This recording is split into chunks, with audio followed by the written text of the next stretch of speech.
अस्सलाम वालेकुम स्टूडेंट्स।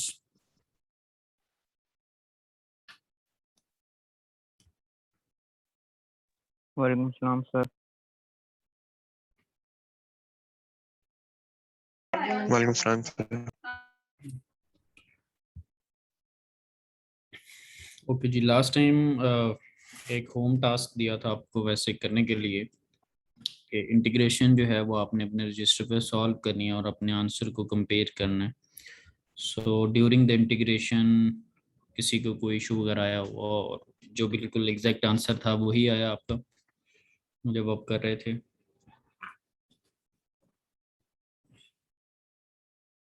क्या कमेंट्स हैं इसके ऊपर सर आपके? पार्ट ए में थोड़ा सा और कंफ्यूजन सर नहीं आया अभी। हम्म? अभी तक ना आने से क्या सर मुराद पार्ट है?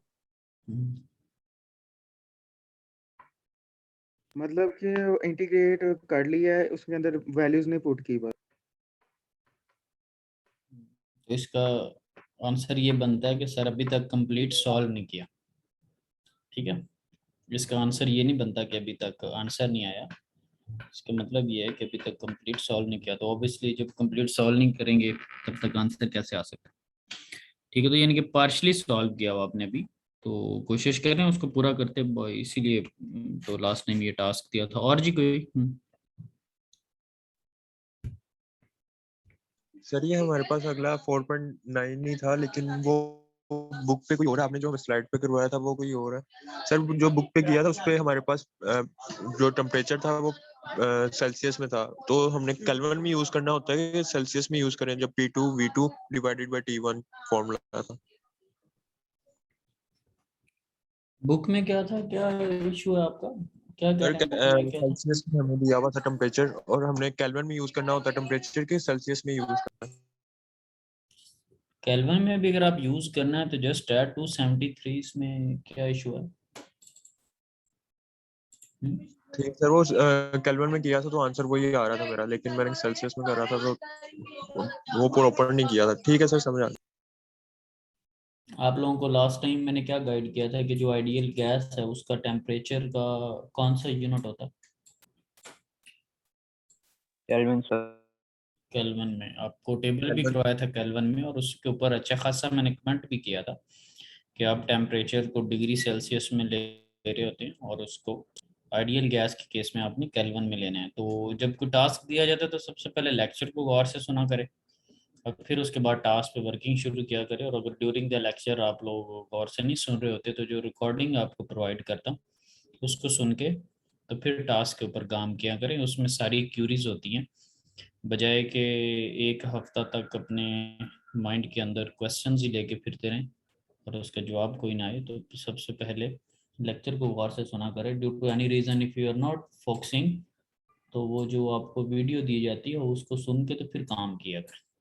ठीक है, क्योंकि ये हफ्ता मसाइल को ख़त्म करने के लिए था, ना कि मसाइल के मसाइल ही रहें।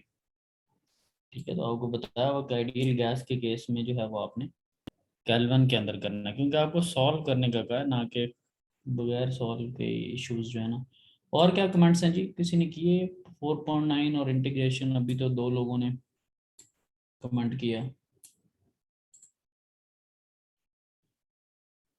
जी।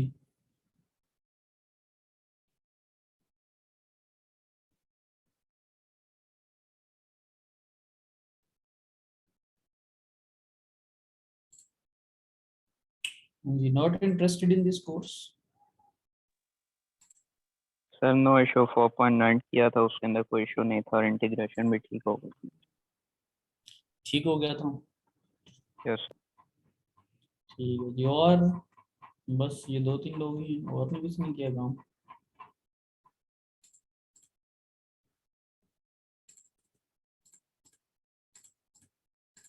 जी बाकी क्लास 4.9 और इंटीग्रेशन।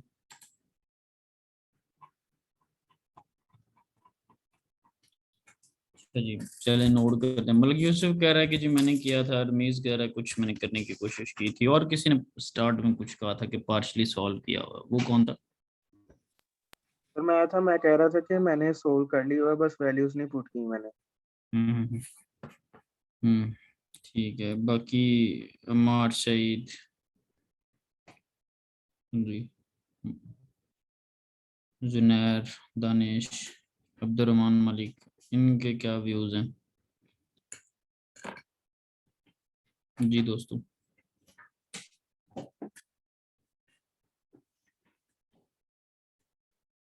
सैयद कामरान, दिल साजिद भी।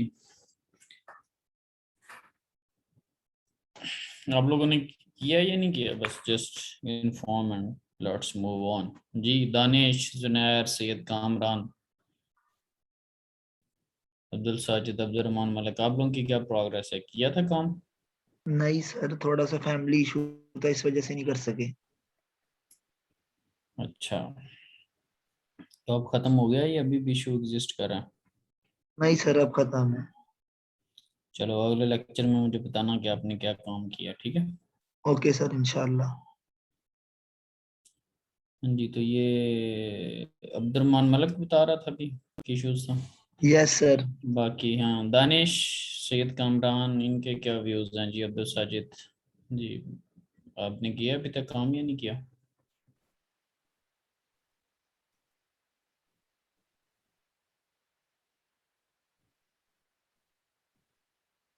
तो इन चार के एब्सेंट लगा दीजिए।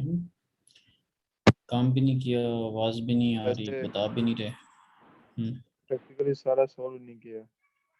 सारा किया या नहीं किया? आपको एथिक्स होने चाहिए कि टीचर 2-3 दफा पूछ रहा है और आप बिल्कुल सुकून माहौल में, मैं बेवकूफ थोड़ा ही जो आपको पूछ रहा हूँ। आपने काम किया या नहीं किया बताएं। बाकियों को कौन सा, मैंने जिन्होंने किया उनको इनाम दे दिया, जिन्होंने नहीं किया उनको कोई हाँ फाइन सर, कर किया दिया है, है चालान थोड़े हो रहे बस रिवाइज किया बुक पे एग्जाम्पल है। रिवाइज करने का तो आपको कहा ही नहीं, सॉल्व करने का जो काम कहा गया वो करें। यस। जिसने रिवाइज किया होता वो अगला काम भी कर लेता। हाँ जी, सलमान जुबैर, आपने किया 4.9 और इंटीग्रेशन का जो क्वेश्चन आपको कहा हुआ था?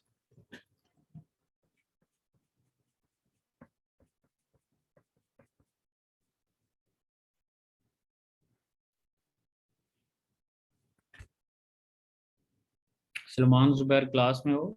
सैयद कामरान, आप दोनों के क्या व्यूज हैं? जी आपने किया सॉल्व?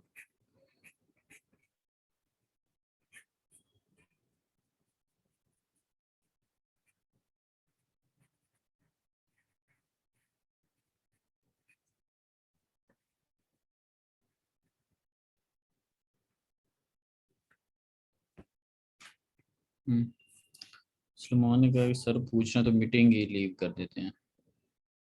चलें जी। हाँ जी, अमार सईद, आपका क्या इशू है? आपने किया था क्वेश्चन सॉल्व? यस सर, क्या हुआ फिर? आधा सोल्व हुआ है मेरे से भी। आधा कैसे सॉल्व होता है और पूरा कैसे सॉल्व होता है? इसमें क्या फर्क है आधा सॉल्व करने में? इंटीग्रेशन के अंदर इशू आ रहा है। क्या इशू आ वो रहा है? एफएससी की हुई अभी रिवाइज कर रहे हैं। तो उसमें क्या इशू? मसलन उसमें तो इशू वाली तो कोई बात ही नहीं है। वो तो मैं क्लास के अंदर भी बताया कि उसकी इंटीग्रेशन कैसे करनी है, पावर में क्या से डिवाइड। तो अगर इशू आ रहा था तो हफ्ते का इशू ही नहीं सॉल्व हुआ। इशू सॉल्व करने के लिए तो कहा है कि आप करके दिखाएं। हम्म? आपने तो उसके ऊपर 1 मिनट भी नहीं इन्वेस्ट किया और आप कह रहे हैं कि एफएससी की हुई और अभी इशू आ रहा है। 2 मिनट भी लगाए होते तो ये चीजें हो जाती। खैर, आप लोग का मिजाज ठीक नहीं है, लेकिन चलो खैर कोई बात नहीं, हम अपना काम करते हैं। अब तो गाइडलाइन वाले काम, टाइम गुजर गया, समझाने वाला नहीं। ठीक है जी, लगे रहें, जैसा दिल करता है एंजॉय करें, हैव अ गुड टाइम। खैर एनी हो, 4.9 और इंटीग्रेशन मैंने आपको कहा था करने को, तो जो कि कोई सक्सेसफुल फीडबैक नहीं है आप लोगों की तरफ से, कोई ख़ास आप लोगों ने काम किया नहीं हुआ। ठीक है, खैर एनी हो, पिस्टन सिलेंडर डिवाइस, अभी जो एग्जांपल 4.10 है हमारे पास, piston cylinder device initially contains air at 150 kilo pascal and 27 degree Celsius temperature है। At these states, the piston is resting on a pair of stops as shown in the figure. So हो यहाँ पर क्या रहा है कि आपके पास एक पिस्टन है और आपको वाइट कलर के स्टॉप्स नजर आ रहे हैं जिनके ऊपर ये जो पिस्टन है वो लाई कर रहा है। ठीक है, पिस्टन इससे नीचे नहीं आ सकता क्योंकि आपने स्टॉप्स लगाए हैं जो कि वाइट कलर के नज़र आ रहे हैं आपको। The piston is resting on a pair of stops as shown in the figure. Next में आपके पास क्या हो रहा है, और उसका जो वॉल्यूम है, द इनक्लोज्ड वॉल्यूम, ठीक है, दैट इज 400 लीटर, और the mass of the piston is such that 350 kilo pascal pressure is required to move it. So अगर आपने इसको मूव करना है, आपके पास फिलहाल प्रेशर जो है वो 150 किलो पास्कल है। अगर आप इसको मूव करवाना चाहते हैं तो इसका जो वजन है, यानी कि इसके ऊपर कितना प्रेशर लगाएं तो फिर जाके ये मूव होगा। जब आपने किसी चीज़ को ऊपर उठाना हो, लाइकवाइज कोई मैस भी उठाना हो आपने, तो आपको एक सर्टेन फोर्स अप्लाई करना पड़ती है उसके ऊपर, फिर जाके आप उस चीज़ को उठाने के काबिल होते हैं। जैसे आपने कोई चेयर या टेबल उठाना है, सो सेम जो केस है वो यहाँ पर भी है। तो एटलीस्ट आप 350 किलो पास्कल का प्रेशर बिल्ड अप करें तो फिर आप इस पेड़ को जो है वो उठाने के काबिल होंगे, एटलीस्ट 350 किलो पास्कल। जैसे आप किसी चीज़ के ऊपर थोड़ा सा जोर लगा रहे हो तो वो ऊपर नहीं उठ रहा होता, तो एटलीस्ट आपको कितना प्रेशर चाहिए, if you are willing to move, तो आपको 350 किलो पास्कल जो है वो प्रेशर लगाना पड़ेगा। ये 350 किलो पास्कल की कैलकुलेशन उसकी मैस के अकॉर्डिंग है। So the air is now heated until its volume has doubled। तो आपने क्या किया है कि एयर जो है, जो कि पिस्टन सिलेंडर डिवाइस के अंदर है, उसको आपने हीटअप किया, और इतना हीटअप किया है कि उसका जो वॉल्यूम है वो 2 गुना हो गया। ठीक है, पहले उसका जितना भी वॉल्यूम था वो अब उससे 2 टाइम्स अप हो गया। ठीक है, और आपने फाइंड आउट क्या करना है, फाइनल टेम्परेचर। ठीक है, और नेक्स्ट में जो है पार्ट बी जो है उसके अंदर आपने वर्क डन फाइंड आउट करना है बाय द एयर, और पार्ट सी जो है उसमें आपने total heat transfer to the air, इस चीज़ को आपने कैलकुलेट करना है। सो ये 3 चीज़ें हैं जो कि आपने फाइंड आउट करनी है। क्वेश्चन में कोई इशू वगैरह किसी किस्म में? No sir. ओके जी। सो अब यहाँ पर एट द मोमेंट जो है 3 स्टेट्स हैं हमारे पास, जो कि यहाँ पे फील हो रही हैं। उसको मैं यहाँ पे लिखने की कोशिश करता हूँ। ज़रूरी है वो समझना कि 3 स्टेट्स की मैंने बात क्यों की है। एट द मोमेंट जो करंट स्टेट है वो आपके पास 150 किलो पास्कल जो है ना वो प्रेशर है। अब अगर आप उसको मूव करवाना चाहते हैं तो अगर तब आपको एटलीस्ट 350 किलो पास्कल चाहिए अगर पिस्टन को आपने मूव करवाना है, if you are interested to move. और आप यकीनन इंटरेस्टेड हैं, वो कह रहा है कि हीट इतनी दी गई है कि उसका वॉल्यूम डबल हो गया। सो उसका जो वॉल्यूम है वो डबल हो चुका है। तो पहली कंडीशन के ऊपर at the moment 150 kilo pascal है, सेकंड के ऊपर आपके पास, और फिर अगर आप उसको हीट सप्लाई कर, तो ये 3 कंडीशंस फिलहाल बनती नजर आ रही है। सही है, ये मैं टेक्स्ट बॉक्स में लिख रहा हूँ। एग्रीड यस और sir. Not? Yes yes sir. Sir. ठीक है। और ये चैप्टर करवाते वक्त भी मैंने कहा था कि ये कोई फिक्सिंग नहीं है कि स्टेट 1 है 2 है, बस 1-2 से ऊपर जिंदगी नहीं है, मल्टीपल स्टेजेस हो सकती हैं। और लाइक वाइज इस क्वेश्चन के अंदर हमारे पास 3 स्टेजेस हमें जो है वो नजर आ रही है। So let's move on.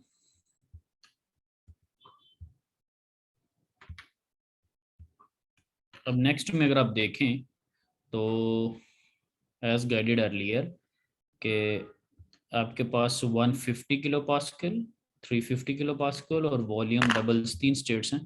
तो अगर आप डायग्राम में भी देखें एट द मोमेंट, तो 150 किलो पास्कल के ऊपर आपकी स्टेट 1 थी, और वॉल्यूम जो था वो 400 लीटर था, जो कि अभी क्यूबिक मीटर के अंदर 0.4 क्यूबिक मीटर में गिवन है, राइट। और 150 इसके ऊपर स्टेट 1 लिखी हुई है, और फिर आपने क्या किया, फिर आप उसको हीट सप्लाई करते गए और उसका जो इंटरनल प्रेशर है वो 350 हो गया। अब आप देख रहे हैं ग्राफ के अंदर जब आप हीट सप्लाई कर रहे हैं 1 से 2 की तरफ जा रहे हैं, जैसे मैं कर्सर को मूव कर रहा हूँ, रेड से कलर पे मैंने स्पॉट लाइट ऑन की हुई है, तो आप देख रहे हैं 1 से 2 स्टेज पे जाते हुए उसका वॉल्यूम नहीं बढ़ रहा। इसकी क्या वजह? 150 से जैसे जैसे आप हीट सप्लाई कर रहे हैं उसका प्रेशर इंक्रीज होता जा रहा है, और 350 किलो पास्कल उसका प्रेशर इंक्रीज हो गया, लेकिन फ्रॉम 150 टुवर्ड्स 350 वॉल्यूम इंक्रीज नहीं हो रहा। कोई रीजन है पास? क्लोज सिस्टम है। क्लोज सिस्टम लाजमी नहीं कि क्लोज सिस्टम है तो उसका वॉल्यूम नहीं चेंज होगा। क्लोज सिस्टम में तो मैस इन आउट नहीं हो सकता, वॉल्यूम की तो कोई फिक्सिंग नहीं होती क्लोज सिस्टम। सर इसमें अभी सारी फोर्सेस 350 तक नॉर्मल है, मतलब कैंसिल कर रही हैं, 350 के बाद जाके फिर वॉल्यूम बढ़ेगा। क्यों कर रही हैं, क्या वजह क्या है? वो तो मैं भी कह रहा हूँ कि 350 तक नहीं बढ़ रहा, तो आप भी कह रहे हैं कि नहीं बढ़ रहा। What's the reason?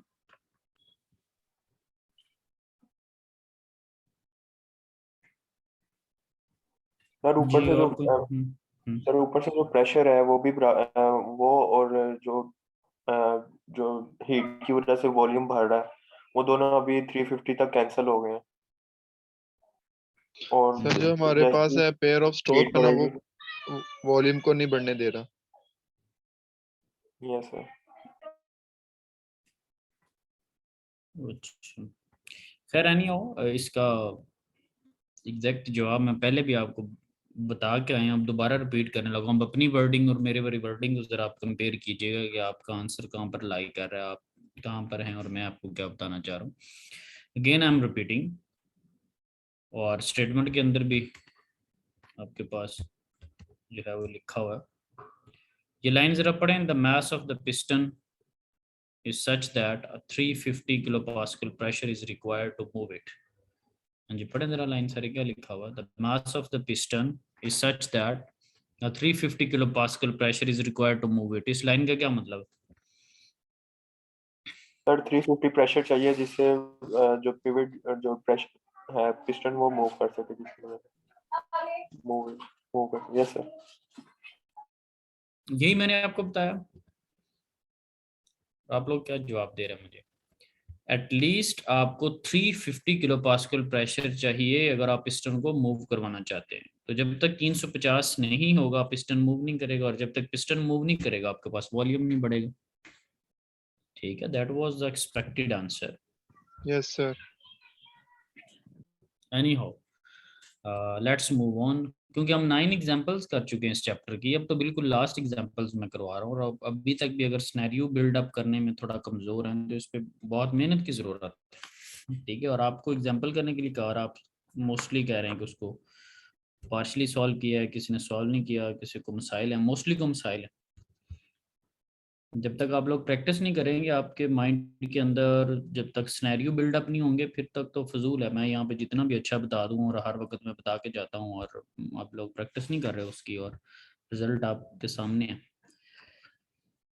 Anyhow, so 350 kilo pascal at least pressure is required to move, क्योंकि उसका वजन इतना है कि आपको इतना प्रेशर बिल्डअप करना पड़ेगा। तो जब आप 350 कर लेते हैं उसके बाद अगर आप देखें तो 350 किलो पास्कल जब प्रेशर मीट अप आप कर चुके हैं, उसके बाद जो जो आप हीट सप्लाई करते जा रहे हैं वो बजाय कि प्रेशर बढ़ने के वो उसका वॉल्यूम बढ़ता जा रहा है। उसके अंदर 350 किलो पास्कल प्रेशर बिल्डअप हो गया, उससे ज़्यादा आप जो हीट देंगे, जो ज़्यादा अगर प्रेशर बनने की कोशिश करेगा तो वो बन नहीं पाएगा, वही एनर्जी यूटिलाइज हो जाएगी पिस्टन को ऊपर उठाने में, और वो ऊपर उठता जा रहा है until द वॉल्यूम डबल्स। तो 0.4 क्यूबिक मीटर अगर पहले है तो फिर 0.8 हो जाएगा, और ये भी स्टेटमेंट के अंदर था, इसीलिए मैंने 3 स्टेट्स यहाँ पे लिखी थी। अगेन मेरा जो टेक्स्ट बॉक्स है उसको देखने की कोशिश करें। 150 kilo pascal pressure before heat supply, और 350 kilo pascal pressure at least required to move the piston, that is the state 2। और थर्ड पे कितनी तक हीट देनी है? until the volume doubles.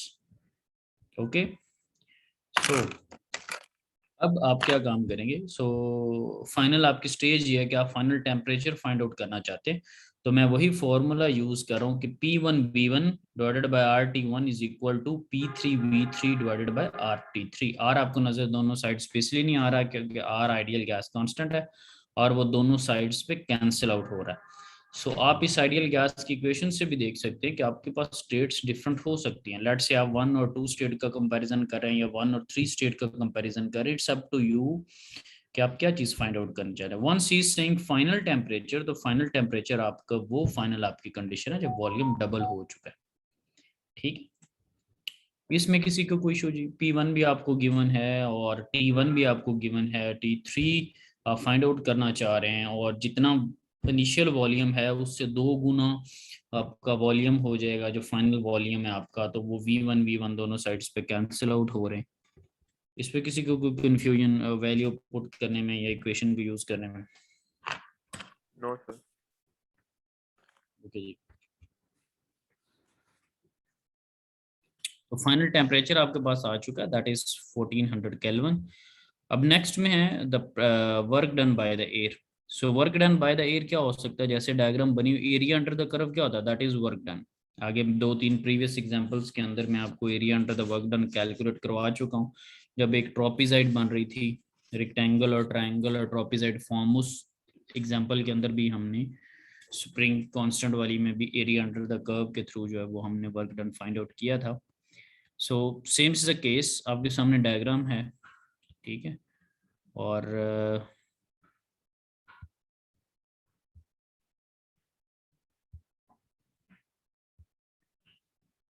1 2 3 states की वजह से तो एरिया अंडर द कर्व ये आपके पास बना हुआ ये पूरा बॉक्स।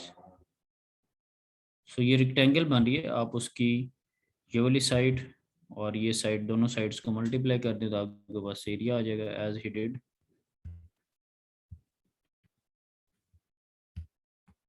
ओके जी, सो बेस पे आपने दोनों जो वॉल्यूम्स हैं उनका डिफरेंस ले लिया और हाइट जो है वो उसकी 350 किलो पास्कल। सो दोनों साइड्स को आपने मल्टीप्लाई कर लिया और एरिया अंडर द कर्व जो है वो आपको वर्क डन को रिप्रेजेंट करा। वाई इज राइटिंग 1 till 3, यानी कि work done from state 1 till state 3, क्योंकि वर्क डन जो है that is a path dependent function, right. ये स्टेट डिपेंडेंट पूरा पाथ जो आपके पास बन रहा होता है, जहाँ से आप गए हैं, किधर को आ रहे हैं, किधर को जा रहे हैं, ठीक है। तो ये आपके पास वर्क डन है। Any confusion during No, sir. Calculation of work done? No sir. अब हमारे पास पार्ट 3 में क्या है जी? The total heat transfer to the air. और आपको पता है कि हीट के सच आप कोई फार्मूला यूज नहीं करें अनटिल अनलेस कि आप एनर्जी बैलेंस इक्वेशन को यूज करें। So E in minus E out is equal to delta E, और आपको पता है कि that is a stationary system, ठीक है। जो सिलेंडर है वो कहीं मूव नहीं कर रहा, ओवरऑल पूरे का पूरा जो सिस्टम है वो कहीं मूव नहीं कर रहा, ठीक है। सिस्टम की बाउंड्री जरूर मूव करी लेकिन that is part of the system. और पिस्टन इटसेल्फ उठ के कहीं नहीं जा रहा जो हमारे पास है ना, और दैट इज अ स्टेशनरी। तो ना तो आपके पास किनेटिक हो सकती है ना आपके पास पोटेंशियल एनर्जी हो सकती है। So you have just internal energy. और दूसरी साइड पे आपको पता that is a close system, तो मैस की वजह से कोई भी जो है वो एनर्जी ट्रांसफर नहीं हो रही। फिर हमारे पास 2 चीज़ें रह जाती, हीट इन और हीट आउट। तो आपको पता है कि वो कह रहा है कि हीट आप उसको सप्लाई करें until the volume doubles, so you have a Q in, और क्यू कोई यहाँ पे हीट लॉसेस या ऐसा कोई कमेंट नहीं है, so we have no Q out. Q out के ऊपर कोई कमेंट नहीं है। और फिर हमारे पास है जी वर्क, और वर्क के अंदर यहाँ पर अगर देखें तो कोई वर्क इन आपने नहीं किया, यहाँ पे कोई शाफ्ट अटैच नहीं है, कोई इलेक्ट्रिक हीटर अटैच नहीं है, कोई वर्क इन आप नहीं कर रहे। और वर्क आउट के तौर पे जरूर काम हुआ है कि बाउंड्री वर्क आपको मिला है as a result of heat transfer. आपने हीट सप्लाई की और उसके रिजल्ट के तौर पे आपको बाउंड्री वर्क मिला है क्योंकि पिस्टन जो है वो मूव किया। सो अब आपको पता ही है कि जो बाउंड्री वर्क है दैट इज एन आउटपुट, यानी कि W in minus W out. तो डब्ल्यू इन वैसे 0 है तो माइनस का सिंबल साथ में आ रहा है। Q in minus Q out भी कोई नहीं है, so just we have a Q in. So Q in minus boundary work out is equal to internal energy के डिफरेंस। और आपको पता है कि आपने टेबल यूज करना होता है मोस्ट ऑफ द टाइम, तो इसीलिए आप उसको स्पेसिफिक में लिख देते हैं, mass into specific internal energy. One state के ऊपर आपको टेम्परेचर पता 300 केल्विन, स्टेट 2 के ऊपर पार्ट ए में आपने टेम्परेचर निकाला है 1400 केल्विन समथिंग। और अब ये दोनों जो टेम्परेचर्स हैं वो आपके पास गिवन है, और इन टेम्परेचर्स के ऊपर आप इंटरनल एनर्जीज फाइंड आउट करने के। एयर का जो टेबल है आइडियल गैस के तौर पे आप टेबल नंबर A17 उसका यूज़ करें। सो ये वैल्यूज़ आपके पास वहाँ से आ जाएंगी। क्यू इन आपको नहीं पता, वो आपने कैलकुलेट करना है। जो बाउंड्री वर्क है WB, वो आप पार्ट बी में निकाल चुके हैं एरिया अंडर द कर्व के थ्रू, राइट। सो अब आपके पास जो चीज़ रहेगी है दैट इज़ द मैस, और मैस आप जो है वो आइडियल गैस इक्वेशन से निकाल सकते हैं कि P1 V1 is equal to M और T1, राइट। सो T1 आपके पास है 300 kelvin, R ideal gas constant air का फ्रॉम द टेबल, और V1 जो है 400 litre say that is 0.4 cubic metre, और P1 जो है वो 150 किलो पास्कल। तो हम मैस को जो है वो कैलकुलेट कर लेंगे, वी हैव 0.697 kg। अब कोई चीज़ अननोन नहीं है स्वाय क्यू इन के, सो you will end up with Q in. Any question?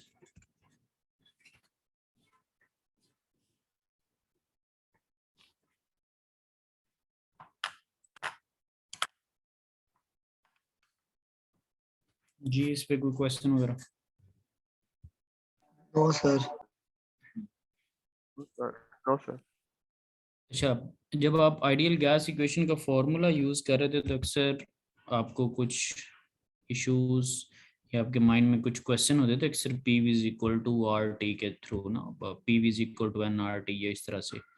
तो वो उनको मैं कुछ क्वेश्चंस को एड्रेस अभी करना चाहूँगा, क्योंकि आप दबे लफ्ज़ों में ये सोचते रहते थे कि that is P V is equal to n R T, ठीक है, होती है। और अभी मैं आपके सामने जो स्क्रीन शेयर की हुई है वो आइडियल गैस लॉ विकिपीडिया से P V is equal to n R T, जो कि आपने केमिस्ट्री में पढ़ा है, ऐसा ही है, यही क्वेश्चन आपके सामने, इसको मैंने हाईलाइट भी किया हुआ। Yes sir. ठीक है, P V is equal to n R T.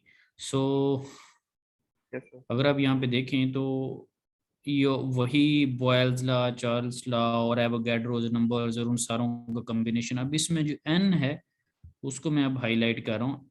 N क्या चीज़ है जी? एन को मैंने हाईलाइट कर दिया। ये जो एन है, just read it out, what is this n? Number of mole sir. यहाँ पे स्क्रीन को देख के बताएं, खुद से नहीं बताना। आपके सामने विकिपीडिया की amount ideal of gas law. Substance sir. Amount of substance. अब ये अमाउंट ऑफ जो सब्सटेंस है, इसमें एक लड़का भी आंसर करने की कोशिश कर रहा था। ये मोलर मास के सेंस में भी हो सकते हैं, मोल के सेंस में भी, और केजीज के सेंस में भी हम इसको लेके जा सकते हैं। ये भी आइडियल गैस के अंदर आपको जब आर और आर यू का कॉन्सेप्ट पढ़ा रहा था तब आपने ये चीज़ फील की कि किसी चीज़ को हम केजी की बेसिस के ऊपर भी लिख सकते हैं और मोल्स की बेसिस के ऊपर भी लिख सकते हैं। ये फील हुआ है और आर यू जब कर रहे थे?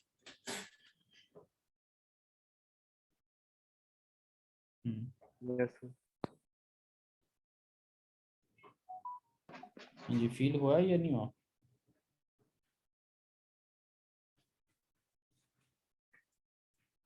इसके दो ही आंसर हैं, फील नहीं हुआ या फील हुआ है। खामोशी इसका आंसर नहीं है। हुआ फील इस सर। अच्छा, क्या फील हुआ वैसे?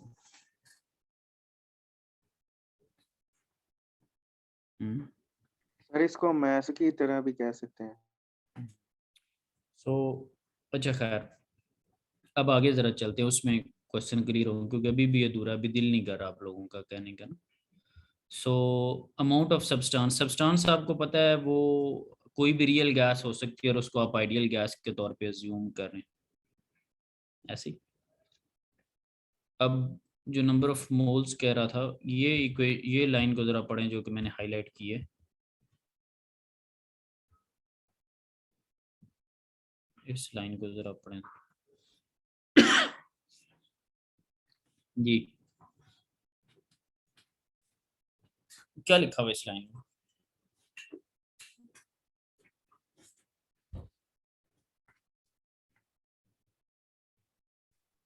सर वो कह रहे हैं कि जो मोलर मास या नंबर ऑफ मोल्स n है वो अगर हम उसको कैलकुलेट करें तो हम उसको ऐसे कैलकुलेट करेंगे कि मास इन किलोग्राम्स और नंबर ऑफ मोल्स को डिवाइड करेंगे तो हमारे पास n आ जाए।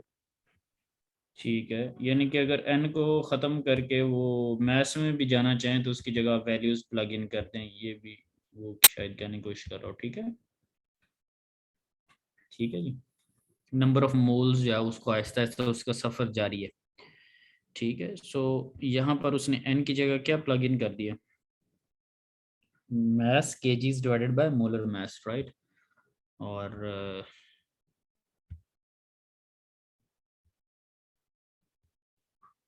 अब वही चीज़ जो है वो R ओवर जो M है, defining the specific gas constant R specific ratio R over M को करते कराते आपके पास you will end up with PV is equal to RT। ठीक है, और वो अब RT की जो फॉर्म है उसमें आ चुका है, PV is equal to RT, जो कि आप यूज़ कर रहे होते हैं। और इसके अलावा अगर आप यहाँ पे क्या वर्ड लिखा हुआ है, R स्पेसिफिक, यानी कि ये जो इक्वेशन है उसमें V भी किस में है, स्पेसिफिक में स्मॉल अल्फाबेट यूज हुआ है। सो अगर आपको कैप्स में लिखना है so you will end up with PV is equal to MRT। ऐसे ही है, क्या ख्याल है? यानी कि अगर स्पेसिफिक में लिखें वो इक्वेशन है जो कि नज़र आ रही, ठीक है, और अगर रियल यूनिट्स में लिखें तो V बड़ा हो जाएगा, क्योंकि स्मॉल वाला V क्या होता है आपके पास, यही चीज़ होती है। हाँ जी, बात समझ आ रही, जो हम चीज़ें यूज़ कर रहे हैं, हम ये चीज़ें यूज़ कर रहे हैं, समझ लगी बात? हम अपने ये रिजल्ट्स यूज़ करें, ठीक है। अगर स्मॉल में लिखना है तो PV is equal to RT, और अगर कैप्स में लिखना है तो PV is equal to MRT। ये स्मॉल और कैप्स का स्पेसिफिक के ताल्लुक है, जो थोड़ा खुश दिली से कोर्स पढ़ते रहे उन्हें पता लग रहा होगा कि मैं क्या कहना चाह रहा हूँ। सो आई होप सो के ज़हनों में उठने वाले PV is equal to NRT वाले, PV is equal to MRT वाले, अब सारे जो पार्टीज हैं वो खुश हो चुकी होंगी। जी क्लियर है जी? Yes sir. ठीक है, तो मतलब जो स्टैंडर्ड चीज़ें हैं वही हैं, कोई कोई उसमें डिफरेंस नहीं है हमारे बेसिक कॉन्सेप्ट पे। सो ये थी चैप्टर नंबर जो ना वो 4 की चीज़ें जिसको कि हम लोग कर रहे थे। ठीक है, तो अभी भी जिन लोगों ने काम नहीं किया उनके लिए एग्जाम्पल 4.9 और इंटीग्रेशन उसी तरह बाकी है। ठीक है, तो चैप्टर नंबर 4 के अंदर किस सिस्टम को डिस्कस किया है, क्लोज सिस्टम को, ओपन सिस्टम को, कौन से सिस्टम को डिस्कस किया है जी? फिर क्लोज सिस्टम को। Close system. सारे बताएं जी, चैप्टर नंबर 4 में कौन सा क्लोज सिस्टम आपने सिस्टम को डिस्कस सर। किया? Close system sir. क्लोज और ओपन में क्या फर्क है? सर जी क्लोज वो जिसके अंदर क्या कहते हैं मास इन आउट नहीं होता और ओपन में हो जाता है। अच्छा अच्छा, ये जो जिन्होंने बाद में ज्वाइन किया है, सैयद कामरान, शहवार और फजील अतर फैजान, इनकी क्या पोजीशन है? सलमान जुबैर आगे चला गया था, दानिश बोला ही नहीं था, असर ऑफ बाद में है। इनकी सर वो इंटीग्रेशन और नेटवर्क एग्जांपल का के इशू बारे में आ रहा क्योंकि था। कोई मसला नहीं, एग्जांपल का बताएं। नेटवर्क का कोई मसला नहीं, network issues accepted, feeling blessed with 28 others. अब बताएं कि इंटीग्रेशन और एग्जांपल 4.9 वो की है? No sir. ठीक है, ग्रेट। हाँ जी, बाकी जी जिनके नाम अभी बोले उनकी तरफ से मुझे कोई कमेंट नहीं मिला, क्योंकि ये थोड़ा ही कि जो क्लास में पहले आया वो बताएगा, और जो लेट इस तरह से चुपके से अंदर आके बैठे हैं उनको ना पूछा जाए। जी बताएं जरा जी, इनको क्या मसाइल है? एहसन रऊफ जी, आपसे आगाज ले लेते हैं। कोई नहीं की है या नहीं की, whatever the reason is, just say and yes sir. Let's move on. जी एहसन रऊफ, यस सर। क्या सूरत हाल है? इंटीग्रेशन करने का कहा था, एग्जाम्पल 4.9 सॉल्व करने का कहा था। यस सर की थी, लेकिन मेरे से हुई नहीं है वो, पता नहीं थोड़ा सा मसला आ रहा था। कोशिश की थी। तो इस कोशिश को मैं क्या नाम दूं? अगर मसला आ रहा था तो मसला सॉल्व, मतलब टिपिकली आपने बताना था ना आज के सर मैं ये कर रहा था, वहां पे ये चीज थी, तो इसमें ये इशू था, ताकि मैं उसके ऊपर आपको एड्रेस करता। अगर कोई मसला आ रहा था तो उसका कोई जवाब होगा बस, ठीक है? फिर क्या ख्याल? अगर आप कहेंगे कि कुछ कुछ होता है तो आई विल अज्यूम कि कुछ कुछ होता है जी। टिपिकली बताने के लिए पूछ रहा हूँ ना कि क्या मसला था, ताकि उसके ऊपर कोई गाइडलाइन दूँ।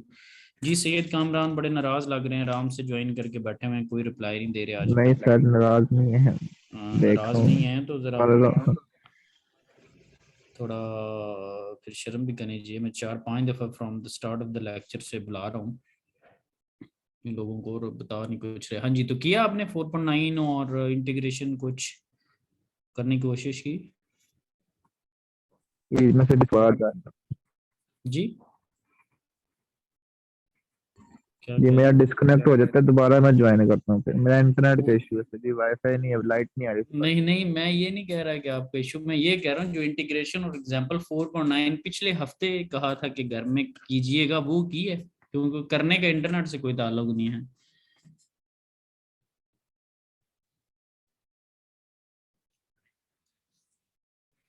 जी फजील अतर और शहवार, यस सर, मैंने सलमान। ट्राई की थी और आंसर हम्म, उसका गलत आया, तो मैं दोबारा उसको ट्राई करूंगा। चलें दोबारा ट्राई करें until you succeeded successfully with the correct answer। और स्टिल अगर आपकी कोई रिजर्वेशन हो तो आप उसको सॉल्व करके मेरे साथ शेयर कर सकते हैं। आप अपने किसी दोस्त जिसने ठीक की हुई है उससे भी खैर शेयर कर सकते हैं। मकसद ये है कि आप ठीक आंसर निकालें और इस काबिल हो जाएं कि आप नेक्स्ट टाइम उसको सॉल्व कर सकें। जी मोहम्मद फजान, आपके क्या व्यूज़ हैं उसके बारे में, और शहवार के क्या व्यूज़ हैं? सर वो लास्ट क्लास में मैं नेट इशू था, इसकी वजह से मैं आ नहीं सका, तो इसलिए वो की नहीं है। कोई बात मैं नहीं, आज अगर आप ट्राई नहीं करता भी हूँ आ सर। सके तो कोई मसला नहीं, रिकॉर्डिंग उसकी इसीलिए देता होता हूँ। तो ये तो आपको सर पहले दिन इंशाल्लाह से मैं बताया हुआ रिकॉर्डिंग ले ली कि तो आज ट्राई करता हूँ दोबारा ये है। तो आपको पहले दिन से बताया हुआ कि अगर क्लास में नहीं आए तो ये कोई एक्सक्यूज नहीं है, ठीक है? उससे अगले जहां के बारे में सोचें। और शवार जी आजकल क्लास में आते हैं, पार्टिसिपेशन कोई नहीं करते। शवार सही है जी, सही है, ठीक है जी, काफी माशाल्लाह ठीक जा रहे हैं आप लोग। एक दूसरे की आवाज तो सुनाई देती होगी, क्या ख्याल है? Yes sir. Yes sir. हाँ, तो परफॉर्मेंस माशाल्लाह काफी बेहतर है, क्या ख्याल है? Overloaded performance, overloaded? No sir. No sir क्या इसका आंसर था? यस सर, ओवरलोडेड वाकई। चलें खैर, बच्चे ने सच बोला कि नो सर, क्योंकि परफॉर्मेंस 0 बल्कि माइनस में, ठीक है? अच्छा जी, तो ये था जी चैप्टर नंबर 4 जिसको हम डिस्कस कर रहे थे सारे, और क्लोज सिस्टम और वगैरह वगैरह। अभी आपके सामने क्या चीज़ है? कोई अच्छी सी चीज़ नज़र आ रही है? स्क्रीन शेयरिंग जो है वो पॉज हुई है, या उसको मैं न्यू शेयर करता हूँ? Just a second. नहीं सर, शो हो रही है। अभी देखें आपके सामने क्या है जी, क्या है आपके सामने जी? पढ़े जरा, कुछ है? मास and energy analysis of mass and control. Energy control हो रही है। चैप्टर नंबर 5 स्टार्ट कर रहे हैं, मास एंड एनर्जी एनालिसिस ऑफ माशाल्लाह कंट्रोल। माशाल्लाह माशाल्लाह। ये जो कंट्रोल वॉल्यूम वर्ड है, इसका दूसरा नाम क्या है जिसको आप जानते हो?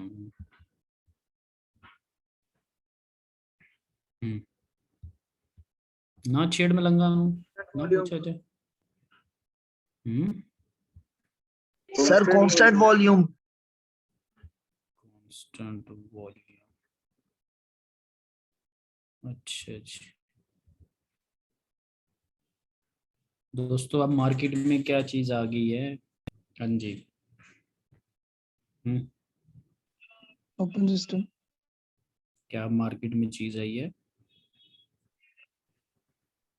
Open system. अब चैप्टर नंबर 5 का सारे जी नाम पढ़ें जी, 1 बाय 1 माइक से ऑन कर लें और सारे नाम बताएं जी। मास चैप्टर 5 का मास नाम। And energy energy analysis of analysis open of system. Control हो रही है। Control volume.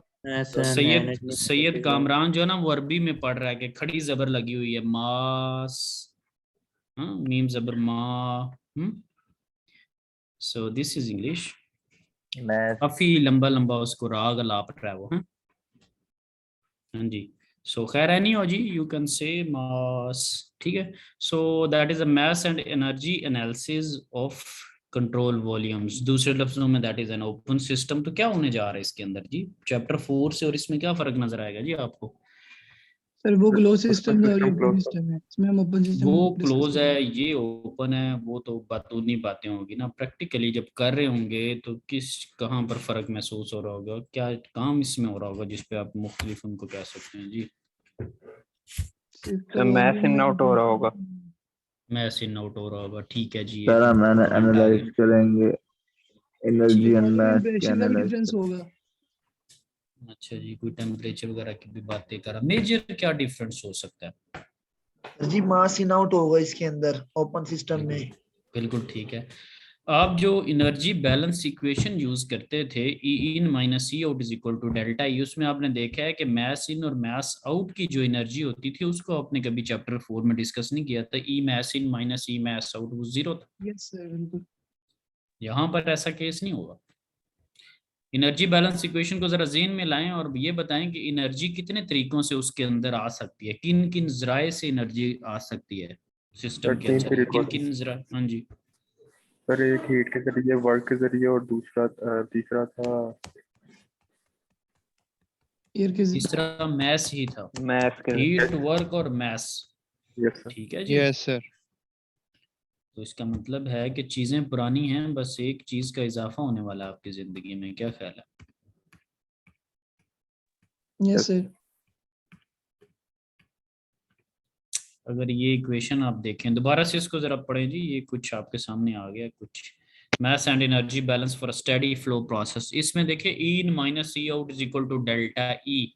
तो इसके नीचे क्या वर्ड लिखा हुआ है, क्योंकि डॉट है ना, तो ये that is a power rate of change of energy. नीचे क्या लिखा हुआ, रेट ऑफ नेट एनर्जी।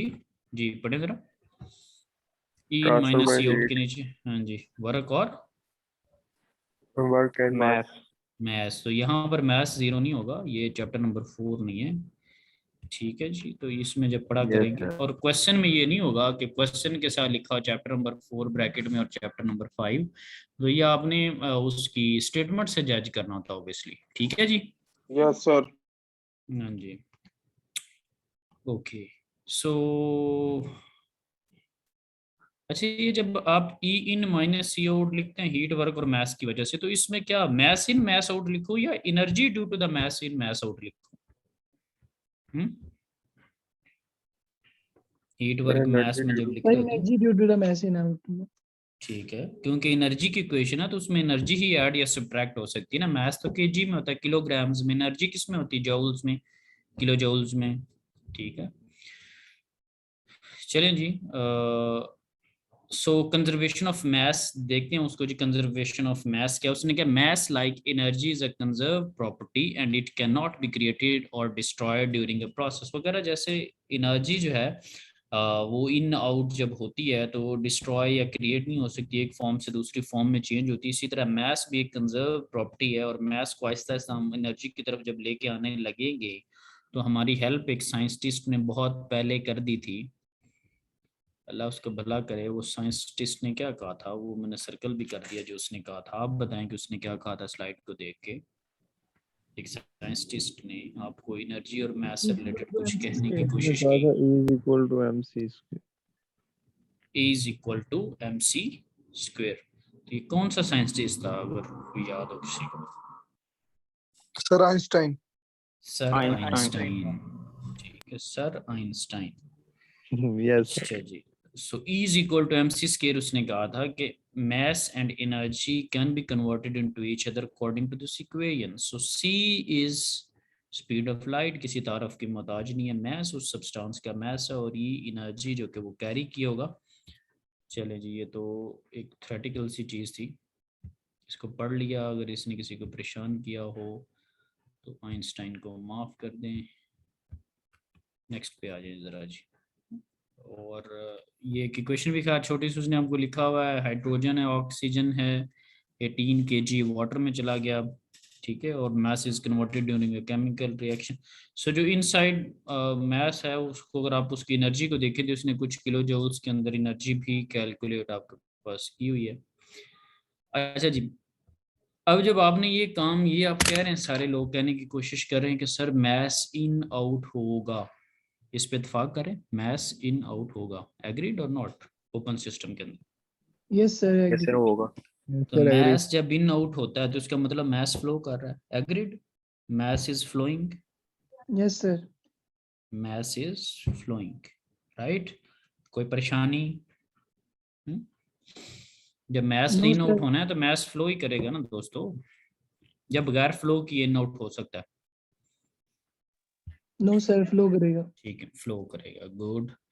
तो उसको मैं क्या कहूँगा, उसको अगर मैंने फिर चेकआउट अगर करना with respect to time, so I will say mass flow rate, mass flow rate m dot, agreed? Yes sir. Yes sir. इस डेफिनेशन को जरा पढ़ें, the amount of mass flowing through a cross section per unit time is called mass flow rate and denoted by m dot. Any confusion? No sir. No sir. No sir, that's great.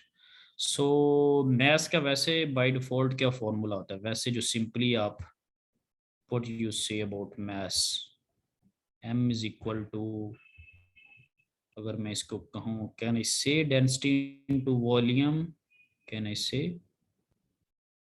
हाँ जी yes sir, yes दोस्तों, sir. Can I say? Yes sir, कह सकते हैं। कह yes. सकते हैं, कह सकते हैं जी। ये जो लिखा हुआ है m dot is equal to density velocity into area, ये किसी दौर में आपको बताया है? कोई याद है किस दौर में बताया है, कहाँ पर बताया? ये मैं सर्कल किया हुआ है, सेकंड किसी चैप्टर दौर, में। हाँ?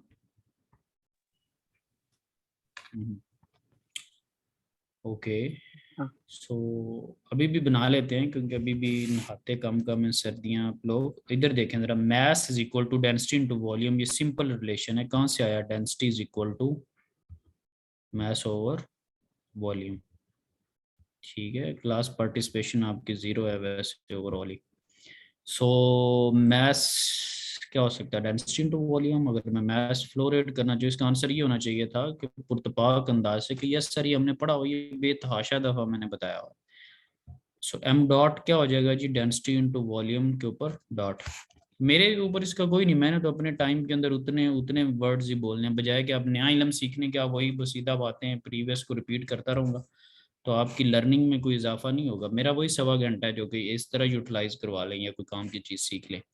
It's up to you guys. m dot is equal to density और वॉल्यूम के ऊपर डॉट है, और अब वॉल्यूम के ऊपर डॉट का क्या मतलब है कि वॉल्यूम बाय टाइम, ऐसे ही। और मैथ्स के ऊपर भी डॉट का मतलब ये है कि maths by time, maths flow rate is equal to. So volume वैसे के लिए वैसे क्या होता है, वॉल्यूम को जो है वो मैं लिख सकता हूँ कि कोई भी एक डायमेंशन उसकी, लेट से लेंथ या विथ इनटू एरिया। ये आपको बताया हुआ कि वॉल्यूम के अंदर 3 डायमेंशन होती है, उसको मैं ऐसे लिख सकता हूँ।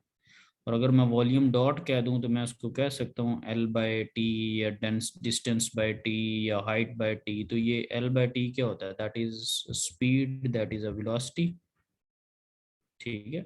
और एरिया साथ में वैसे ही, तो V डॉट वॉल्यूम डॉट को मैं लिख सकता हूँ वेलोसिटी इनटू एरिया, ठीक है जी। V डॉट को मैं क्या लिख सकता हूँ? वेलोसिटी इनटू एरिया, और डेंसिटी साथ में वैसे आ रही। तो फॉर्मूला क्या बन गया? m dot is equal to density velocity into area. तो अगर आप फ्रैक्शनल एरिया लेंगे तो मास फ्लो रेट भी फ्रैक्शन में निकलेगा। अगर आप एरिया को डेल्टाज कहेंगे तो मास भी डेल्टाज में होगा, और अगर आप मास को फुल मास लेंगे तो एरिया भी फुल एरिया होगा, ठीक है। So I am going to clear it out. So आप the end result is fractional mass, क्योंकि किसी खास पोर्शन के ऊपर जो मास है, फ्रैक्शनल मास क्यों कह रहे हैं? क्योंकि आप फ्रैक्शनल एरिया के ऊपर calculation, a very small area के ऊपर। अगर आपने टोटल मास निकालना हो तो क्या करोगे? इसको इंटीग्रेट कर दो। तो भाई अगर टोटल मास निकालना तो क्या करो? सिग्मा को हटा दो। सिग्मा कैसे हटेगा? Integration yes sir. यस ठीक है, सो इंटीग्रेशन कर दो। आधा आधा आधा मैथ्स लेना है, आधे एरिया की इंटीग्रेशन कर दो। फुल मैथ्स लेना, फुल मैथ्स की इंटीग्रेशन कर दो। एनी कंफ्यूजन जी? No sir. हाँ sir.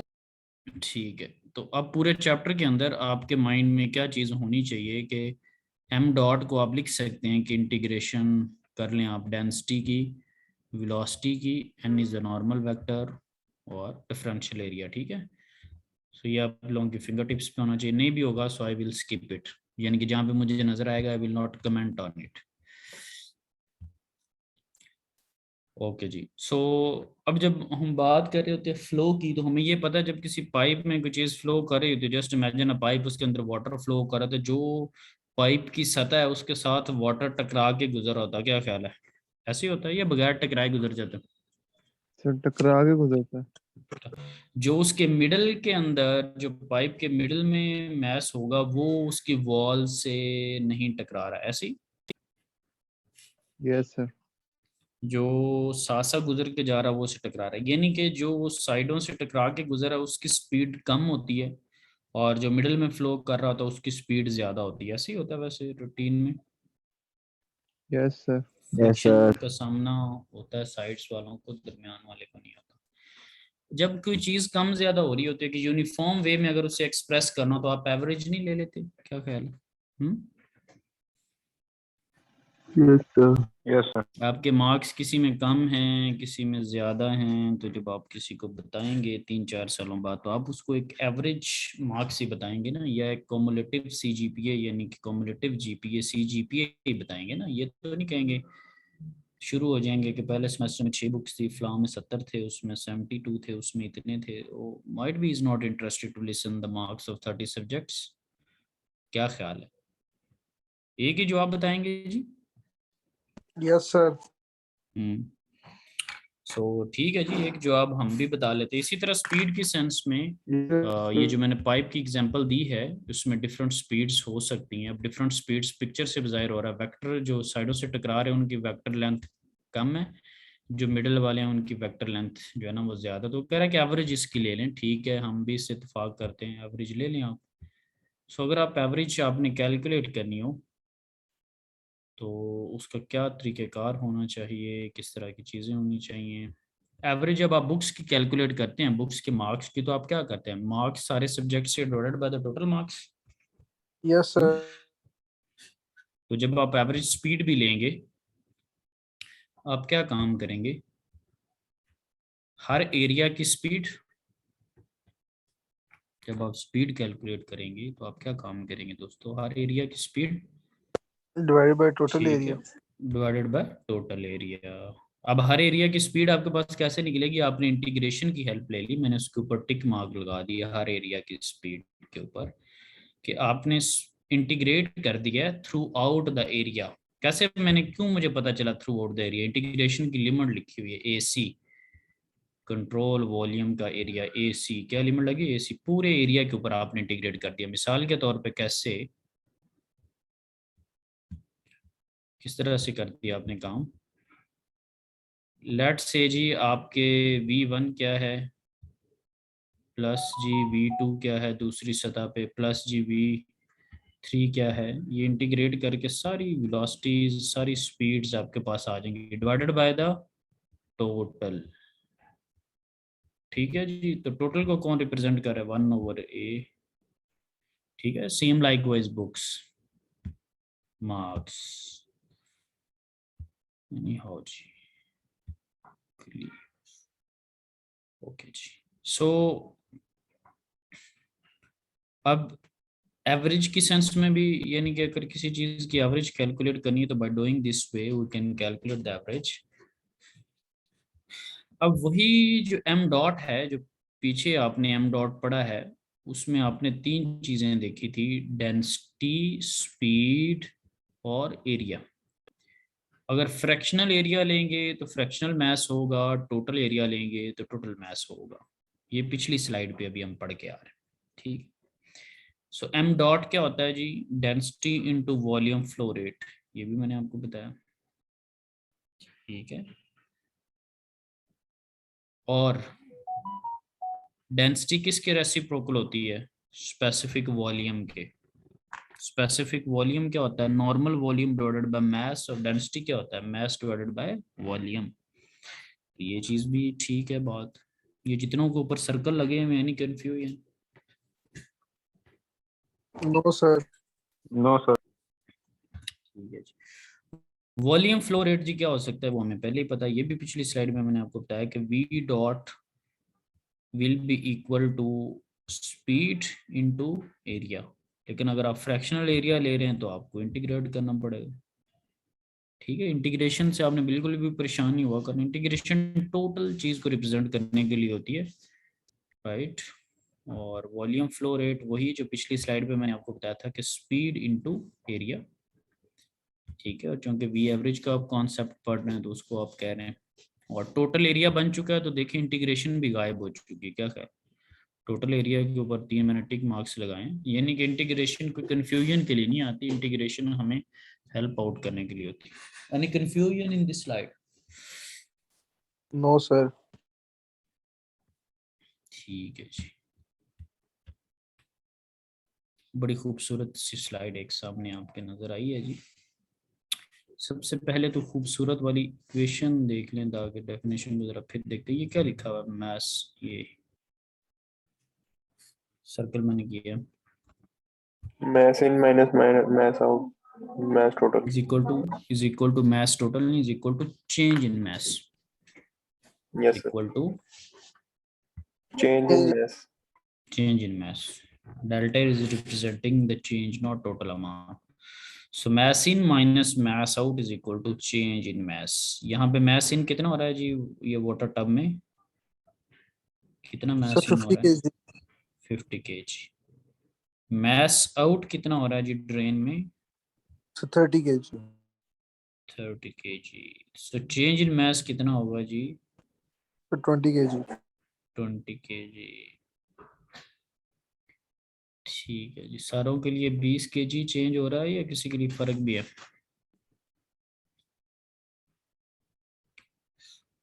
So the conservation of mass principle for control volume, let's read it out. The net mass transfer to or from a control volume mean that is an open system, during a time interval delta t is equal to the net change, increase or decrease in the total mass within the control volume during delta t. So इसका वही मतलब है कि total mass entering the controlled volume surface or total mass leaving the controlled volume surface equal to net change in mass within the controlled volume surface during delta t. यही अभी मिसाल हम discuss कर रहे हैं, और we discussing the same thing. ये अल्फाज कुछ और हैं, काम हम कुछ और करें। तो सेम थिंग, टाइम सर। ठीक है, अब अगर ये मैस के यूनिट्स किस फॉर्म में है जी? मैस को किस फॉर्म में रिप्रेजेंट किया जा रहा है जी? तो किलोग्राम। किलोग्राम्स में। अगर आप एम डॉट ले लेते, जब आप किसी चीज के ऊपर डॉट लगाते हैं उसका मतलब क्या होता है? यू आर तो वो dividing that thing time with time, right. Mass flow rate. अब यूनिट क्या है जी? Sir kilogram per second. Mass flow rate के क्या यूनिट हैं दोस्तों? एम डॉट के क्या यूनिट्स हैं?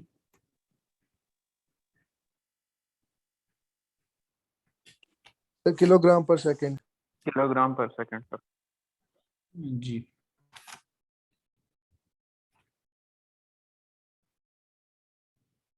एम डॉट के अब जो यूनिट है हमारे पास,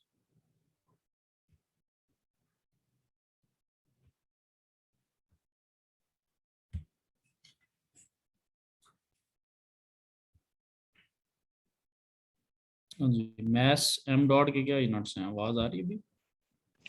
sir kilogram per second. Sir आवाज किलोग्राम पर सेकंड सर आपकी ठीक आ रही। ठीक है, ठीक है। तो इस यूनिट्स को भी देख के क्या लग रहा है? अब ये मैस है या अब कोई और चीज बन चुकी है?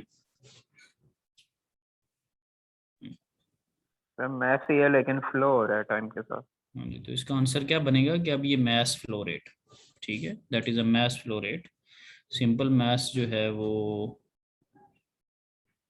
क्या उसको कहते हैं, केजीज में होता है। So kg per second, that is a mass flow rate. आपकी बात बिल्कुल ठीक है। कि मैस का अब फ्लो रेट है। ठीक है जी। सो एक और भी बड़ी खूबसूरत बात है ये, जस्ट अ सेकंड, ये जो नीचे उसने लिखा हुआ है total mass within the close volume MCV is equal to integration of density into DV, ये चीज ठीक है?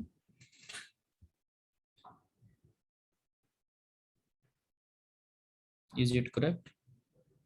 ये जिसको मैंने अभी सर्कल किया, total mass within the controlled volume,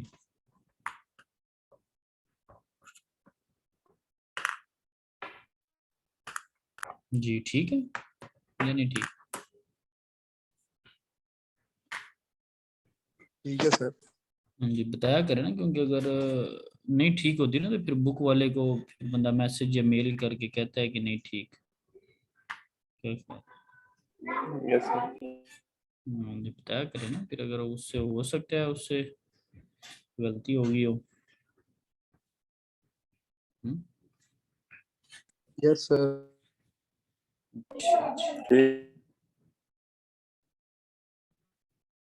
अच्छा, ये अगर इंटीग्रेशन मैं कर लूँ, इंटीग्रेशन करके अगर मैं नेट रिजल्ट लिखना चाहूँ, ये फॉर्मूला मैं किसी और चीज के इक्वल भी लिख सकता हूँ ऐसे कुछ, that will be equal to what?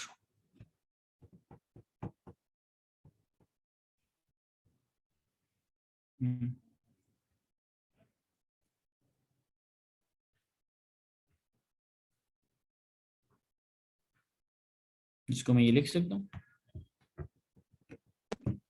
Yes sir. मैंने क्या काम कर दिया कि वॉल्यूम को जो उसको पूरी सरफेस के वॉल्यूम को इंटीग्रेट कर दिया, लिमिट आफ्टर द इंटीग्रेशन मैंने लिमिट्स भी लगा दी। Yes sir. Yes sir. ठीक।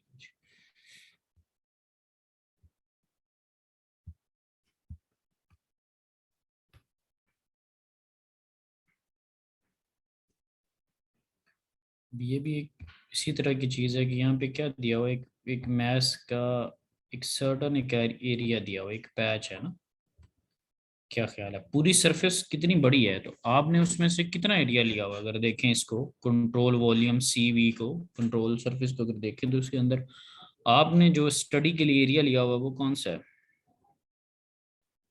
सर ये जो सर्कल में है। डिफरेंशियल एरिया जो ब्लैक से कलर का सर्कल लगा हुआ है, सही? Yes sir. Yes sir. इत्तेफाक करते हैं सर? Yes sir.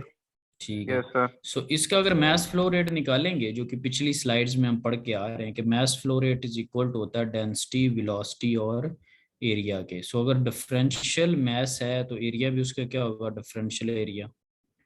समझ रहे हैं? ये जिसको मैं सर्कल और एरोज लगा रहा हूँ ये पुरानी इक्वेशन ही है ना, कि स्मॉल मैस डेंसिटी, वेलोसिटी और एरिया।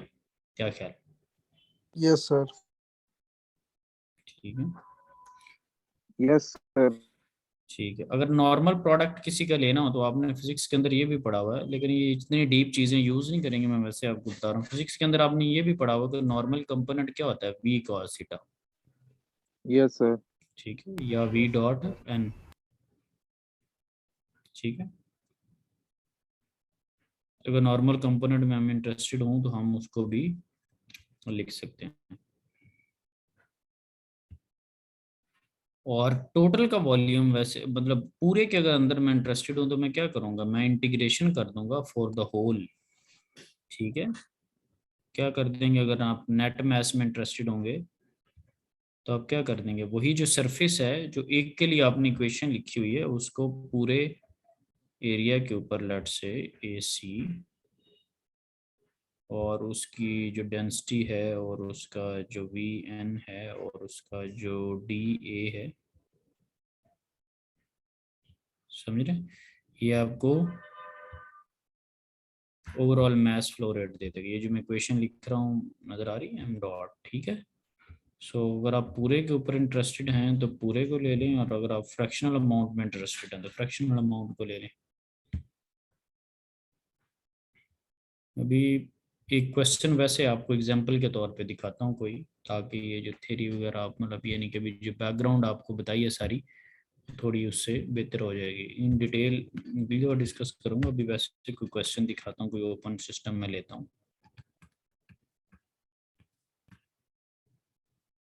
अच्छा, ये जो चीज़ें हैं ना, ये 5वें चैप्टर 4 से ज़्यादा मज़ेदार किस्म का, थोड़ा ज़्यादा प्रैक्टिकल है।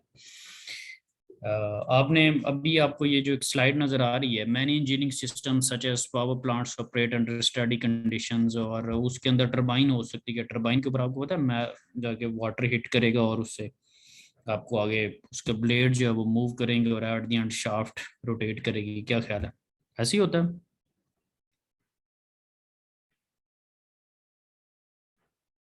या नहीं होता? अभी क्लास पार्टिसिपेशन चाहिए 100%, क्योंकि ऐसे ही अटेंडेंस भी होता लगनी है। हाँ जी, सर, ऐसे ही होता है। हाँ जी, क्योंकि अटेंडेंस आज बड़े गौर फिक्र से लगाई जाएगी। अच्छा, तो अब कभी आप मैथ इन कर रहे होंगे, कभी उसके अंदर आउट कर, कंप्रेसर अगर लगा हुआ तो उसके अंदर कुछ चीज़ दाखिल होती है, उसको आप कंप्रेस करके उसका प्रेशर बढ़ा के बाहर निकाल देते हैं। तो ये ओपन सिस्टम नहीं है, ओपन सिस्टम ही है। यस समझ रहे हैं? सर। ठीक है, तो आपको मैं चीज़ दिखाता हूँ। ये एक टरबाइन की एक पिक्चर बनी है। वैसे वाटर की जो नोजल है, जो घरों में पानी आप लगा रहे होते हैं, पाइप के आगे आपने नोजल लगाई होती ताकि ज्यादा स्पीड से वाटर जो वो बाहर निकले। तो ये यस मैस सर, इन मैस आउट प्रेशर नहीं। के साथ। ये यस चैप्टर सर। नंबर 1 में आपको एग्जांपल कुछ क्वेश्चन भी पता नहीं पूछा हुआ था, गीजर का पूछा था शायद। यस सर, गीजर का था। ठीक है, मैस इन मैस आउट हो रहा है, गीजर वही एग्जांपल है। आपने खास मकसद लेने के लिए उसको इस्तेमाल किया। नोजल भी इसी तरह हम यूज कर सकते हैं, डिफ्यूजर भी यूज होता है करने के यस लिए। सर। ये क्या लिखा हुआ है, acceleration of steam in a nozzle. आप एक खास स्पीड के साथ स्टीम निकलेगी और टरबाइन के ऊपर जाके हिट करेगी ताकि ज़्यादा आपको बेहतर रिजल्ट्स मिले। ये भी देखें क्या चीज़ लिखी, टरबाइन एंड कंप्रेसर। ठीक है, तो होगा क्या कि टरबाइन के ब्लेड्स के ऊपर आके हिट करेगी, यहाँ पर स्टीम हिट करेगी। ठीक है जी, और स्टीम हिट करेगी और ये चीज़ रोटेट करेगी। ये क्या जी, क्या होगा? मैंने कहा क्लास पार्टिसिपेशन के ऊपर अटेंडेंस लगेगी, सर, क्योंकि रोटेशन। बहरों की अटेंडेंस नहीं यस सर। लगेगी। Yes sir. Yes sir. ठीक है, और इसके इस शाफ्ट के आगे क्या चीज़ अटैच होगी? जनरेटर। Yes sir. और वो आपको जो इलेक्ट्रिकल एनर्जी दे रहा होगा। समझ लगी बात की? Yes sir. Yes sir. ठीक है, यहाँ पे कोई ना कोई मैस इन हुआ और फिर आपके पास मैस आउट होगा। इसी तरह अगर आप कंप्रेसर के अंदर करेंगे तो वो इसका आपको प्रेशर जो है वो बढ़ा के देगा। तो अब ये चैप्टर 4 से ज़्यादा मज़ेदार चीज़ फील नहीं हो रही? Yes sir. यस ठीक सर। है, अगर अभी आप देखें तो यहाँ पे फैन लिखा हुआ है। फैन क्या कर रहा है जी? Increase the pressure of a gas. Compressor उसको कंप्रेस कर रहा है। पंप जो है वो वाटर को स्पीड अप। जैसे आपको पता है घरों के अंदर आपके पास पानी नहीं आ रहा, तो आपने वो मोटर लगाई थी जिसको आप चूहा मोटर कहते हैं बेसिकली। वो that is yes sir. Just to suck the water, उसको एक खास प्रेशर से ऊपर भेज रही होती है। यस ठीक है, सर। वो मतलब ट्रेडिशनल वे में जो उसका नेम है वो मैंने यूज़ किया, जो कि बेसिकली वो आपको जो पंप है वो उसके लिक्विड का जो प्रेशर है उसको इंक्रीज करके ऊपर टैंक तक पहुंचा रही होती है आपके। ठीक है, ये भी यस देखिए सर। कंप्रेसर एयर उसके अंदर बनी हुई है आपके पास। ये power generation by steam turbine. ये आप देख रहे हैं शक्ल के अंदर कि कोई चीज़ उसके ऊपर आई है, P1 T1 V1 Z1 Z height, और नीचे आउट भी हो रही है। Yes sir. ये क्या चीज़ है? ये कभी कोई आपने पढ़ी है वैसे चीज़? ये मैं आपको चीज़ दिखाता हूँ। ये क्या लिखा हुआ है? ये नीचे टरबाइन के नीचे मैंने कोई चीज़ हाईलाइट की, x2 इज इक्वल टू 90%। आप ज़रा माइंड चेक करते हैं। हाँ जी, सर क्वालिटी तो नहीं है? क्वालिटी है 90%। ठीक है, पहले स्टीम आई थी, भाप, वो टकराने के बाद उसने अपनी एनर्जी ट्रांसफर कर दी उसके ब्लेड्स को रोटेट करने में, और शाफ्ट से आपको 5 मेगावाट एनर्जी मिल गई। अब वो स्टीम की यस सर। बजाय सैचुरेटेड मिक्सचर पे आ चुकी है। 90% उसके अंदर वेपर है और 10% उसके अंदर लिक्विड है, और ये बिल्कुल ठीक बात है, क्वालिटी है जी। Yes sir. अच्छा जी, और अब ये देखिए, ये थ्रॉटलिंग वाल्व है, ये आपकी फ्रिज के अंदर होता है। ठीक है, उसके अंदर भी लगा होता है। और जो यानी कि रेफ्रिजरेशन और हीटिंग के सेटअप्स होते हैं उसमें ये टेम्परेचर को ड्रॉप करने के लिए होता है। वॉल्व लगाया, ठीक है, और उससे जो है वो प्रेशर कम हो जाता है, प्रेशर और टेम्परेचर कम हो जाते हैं। ये यूज होता है उसके अंदर भी, रेफ्रिजरेशन सिस्टम के अंदर, यस ठीक सर। है। थ्रॉटलिंग वॉल्व जो है वो। ये एक और मिक्सिंग चैम्बर की एग्जांपल, आपको कितनी प्यारी सी चीज बनी है। सबको नहाने के लिए ठंडा पानी और गर्म पानी आपको चाहिए होता है जी, सुबह सुबह ऐसे ही होता है, कुछ बिल्कुल ठंडे का सर। ओपन किया हुआ, यस कुछ सर। गर्म का। उसको आप यस कंट्रोल सर। कहाँ से कर रहे होते हैं? जो उसके टी एल्बो टाइप बनी, कितना ठंडा खोला जाए, कितना गर्म खोला जाए, और एज अ मिक्सचर आपको मिल रहा होता है, ठीक है। Yes sir. आप अपनी मर्जी से एडजस्ट करते हैं। इंडस्ट्रीज में तो सेंसर्स वगैरह लगे होते हैं, यहाँ पे सेंसर हमारा हाथ होता है। पहले हम डिटेक्ट करते हैं कि आइदर दैट इज यूजेबल और नॉट, तो फिर हम पता चल जाता है कि गर्म मिक्स करना है या ठंडा ठंडा उस पर में। और चलाना है। क्या ख्याल है? Yes sir. तो यस हमारे सर। सेंसर्स जो यस होते हैं सर। वो हाथ का काम कर रहे होते हैं। हीट एक्सचेंजर इसी तरह कई जगह पे ऐसा भी होता है इंडस्ट्री के अंदर कि गर्म पाइप गुजरा होता है पानी से, गर्म यस पाइप सर। गुजरा होता है पानी से उसको ठंडा करने के लिए। आपने देखा कभी, आप चाय या किसी बर्तन के अंदर आप रख के पानी के पैंदे में उस चीज को हिलाते रहते हैं ताकि पानी से वो चीज ठंडी हो जाए। यस फ्रिजों सर। से पहले गांव के अंदर या वैसे शहर के यस अंदर सर। की यस सर, पानी अभी से भी चीजें होता आप है। ठंडी करते हैं, ठीक है। बड़ी यस सारी सर। केटल में अगर है तो उसके अंदर हम रख देते हैं ताकि, तो ये यस सर। अब ये जो टरबाइन वाइन बताई है यही आपने पुट करनी है, कंपोनेंट सारे जोड़ने हैं और आपके पास पावर प्लांट बन जाना। तो 5वें चैप्टर में हम कंपोनेंट पढ़ रहे हैं, डिवाइसेस पढ़ रहे हैं, यस सर।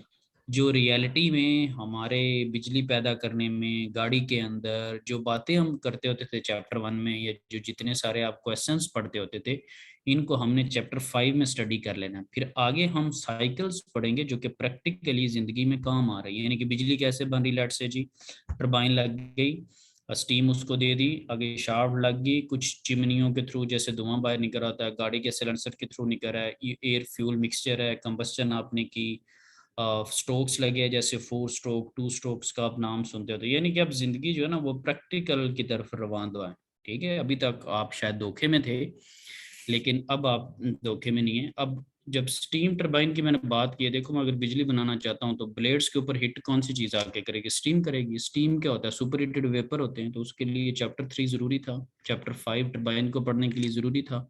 अगला टॉपिक हम पढ़ेंगे उसको एज अ पूरे साइकिल के लिए। तो अब आपको थोड़ी सी कोर्स की पिक्चर क्लियर हुई ना, ब्रॉडर वे। हमारा पर्पस थोड़े बड़े हैं, ठीक है ना। हाँ जी, ये जो सारी चीजें बताई है ना, ये वैसे ओवरव्यू के लिए बताई हैं। ये नहीं है कि चैप्टर खत्म हो गया, ये जस्ट आपको ओवरव्यू के लिए बताई हैं, ठीक है ना। ये सारी जो मिसालें, ये अभी जो लास्ट 5-10 मिनट्स में पूरे चैप्टर की हाईलाइट्स दी हैं, ये just for the sake of motivation है। हम वहीं से स्टार्ट यस करेंगे सर। जहाँ पे हमने प्रॉपर छोड़ा सा। तो आज कैसी फीलिंग्स है जी कोर्स के बारे में बगैर पंपिंग के जी? सर अच्छी जी बड़ा फीलिंग्स है सर मजेदार जी। है आपके साथ। हम्म, सर जी आपके क्योंकि साथ सही है अटेंडेंस इज वरना सही बेस्ड। नहीं है ये, हाँ अच्छा, वरना तंग करने खतरी वाला। सब्जेक्ट है बहुत ये। अच्छा अच्छा, नया वर्ड निकाला है अब्दुलरहमान मलिक ने। अच्छा यस सही है सर। जी। सो खैर एनी हो जी, इंशाल्लाह इसको साइक्लिक सिस्टम और इसको पूरा यानी कि तसल्ली से पढ़ेंगे। हमने इस कोर्स के इंशाल्लाह ऊपर सर। इंशाल्लाह पूरी ग्रिप रखनी है, ठीक है। तो इसके यानी कि इंशाल्लाह। इसके ठीक है ब्रॉडर सर। हमारा मकसद थोड़ा बड़ा है, ठीक है ना। इस कोर्स को हमने बिल्कुल। फ्री नहीं करवाना, क्योंकि अगर हम इसको फ्री करवाएंगे फिर हमें तंग करेगा, ठीक है। हमने इसके ऊपर ग्रिप यस सर। रखनी है, ठीक है। और वो आपको पता है अभी यस तक सर। मैंने कोर्स को फ्री नहीं होने दिया। अभी तक मैंने जो कोर्स है उसके ऊपर आपकी मुकम्मल ग्रिप रखी हुई है। आप पढ़े ना पढ़े, लेकिन कोर्स को पूरा कंट्रोल वे में रखा हुआ है कि उसके जो भी यस। कॉन्सेप्ट हैं I am trying my best. देखिए कोर्स की नेचर कुछ भी हो सकती है, मेरा काम ये है कि मैं उसको बेस्ट वे में एक्सप्रेस करूं। और वो अल्हम्दुलिल्लाह आप उसके 18-19 रजिस्टर्ड यस सर। पार्टिसिपेंट बड़े उसके गवाह हैं कि वो, यानी कि मेरा काम भी है कि टीचर ये है कि उसको अच्छे वे में डिलीवर करना। और आपको पता है कि आज तक कोई भी ऐसी गोली टाइप कोर्स में नहीं गुजरी, ठीक है ना, फ्रॉम माई साइड। आपकी साइड से आती रहती है छोटी छोटी गोलियां, और लेकिन ये है कि फ्रॉम माई साइड कोई बुलेट यूज नहीं हुई, क्योंकि असले की नुमाइश भी जो है वो मना है। बिल्कुल। Yes sir. यस तो सर। अटेंडेंस लगा ले आज उन लोगों की जो क्लास में जिंदा थे, जिंदा और यस जावेद सर। लोगों की। Yes yes sir. सर। लगाए सर। जिंदा और जावेद लोगों की सर जी अटेंडेंस। गाजियों की अटेंडेंस लगा दे, बाकी शहीदों को साइड पर कर दे। नहीं, शहीद तो कोई भी नहीं हुआ अभी तक, तो कोई भी शहीद नहीं हुआ। शहीद तो आफ्टर द कोर्स पता चलेगा कि कौन गाजी था कौन। अभी तक तो सारे मुजाहिद हैं। खैर जी, एनी हो, अभी कैंवस पे जाते हैं जरा, जस्ट अ सेकंड, कुछ थोड़ा सा time to give me for the login. Okay sir. नहीं, वो तो आप दे ही देंगे टाइम, जिसके लिए इतना लंबा सफर काटा है उसके लिए तो आप काम करेंगे।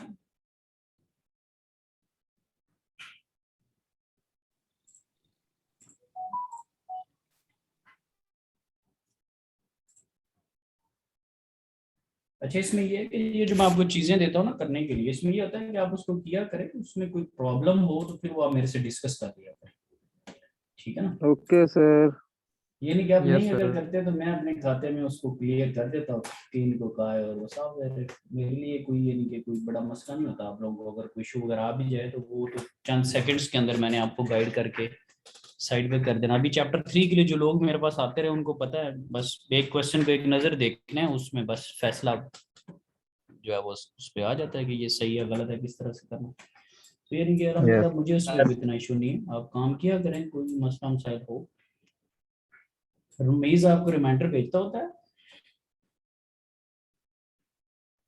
Yes sir. सर वो यस सर भेजता होता है। ये भी आज कल मतलब 1-2 दिन पहले भी इसको रिमाइंडर का एक मैसेज किया हुआ था। अच्छा, इंटीग्रेशन यस सर एग्जाम्पल भेजा था 4.9 इसने। देख लें आपका मुझे यस सर कितना इसने ख्याल ग्रुप है, में ठीक भेजा है? था। Yes sir. आपको यस रिमाइंड भी सर। करवा रहा था, हालांकि आपको खुद से उसको करना चाहिए।